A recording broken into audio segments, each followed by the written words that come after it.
welcome back to the shop. This is just a quick update on that little potting holder here.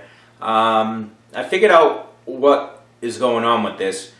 Partially my fault, partially the tool actually broke. So we'll go over here on the bench and I'll explain what I'm talking about. Okay, so I did some backtracking and looking at things and I figured out what I did.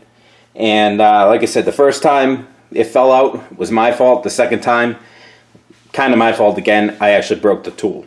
So when I had it on the bench and I was talking about this just being finger tight, and I don't believe that's correct, what I was more or less trying to get at, and it didn't come across real well in the video, I'll be honest with you, is that when you put it in by finger tight, this edge here, this relief edge, is 100% even with the edge of the tool. Okay, so if you were to inset that, you'll actually have a lip here and lose some of that clearance. Alright? Now I did set it. I did set this tighter than finger pressure off camera, but I don't think I put it in there hard enough. I didn't want to whack it with something and chip the carbide, so what I used was a little clamp and just put it on there and squeezed it in, and it went tighter than finger tight. I couldn't pull it out with my fingers, but I don't think it was tight enough, and that's why it fell out the first time.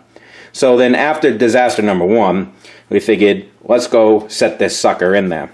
So a lot of the ones that I've seen, you're supposed to have this sucker come back to that stop.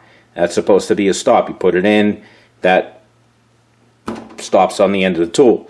So the second time I did it, I figured I can do that, and I whacked the living bejesus out of it. So now, if I put this side in finger tight, like I said, that's nice and even. If I put this side in finger tight, you can see I have a lip there now. So, and if I set it, it goes all the way back to the stop. But what I did is I actually bent that pocket and broke the tool. So it's catching on the back more than it is on the front. I can wiggle it a little bit. And that's what made it fall out the second time. Now, I have tried it again by popping this sucker in there the correct way here, giving the medium-sized tap, and it works. It does. It works. There is a little lip here, and it works, and it does what I needed to do. Am I worried about it falling out again? Yes, I am. Do I trust this tool? No, I don't.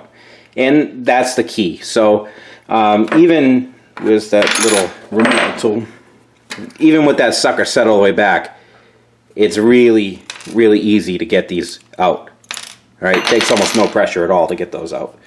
So, does it work for some people? Yes. Will it work for me? No. I'll probably get a name brand one of these that takes the same inserts.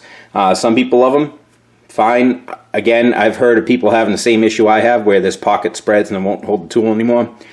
Could this just be a bum tool? It's possible. Could I have broken it? Yep, I already told you I broke one side. But again, reliability is the key, and I don't want a finicky tool because it would suck to sit there and spend 2 or 3 hours on the part, go to pot it off, and have this little dinky thing that cost you 15, 20 bucks, screw up the entire works.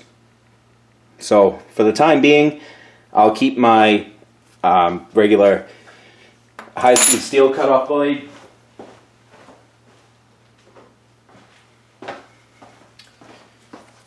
This sucker here, honestly, this has never failed me. I've powdered off titanium with this thing and it has worked.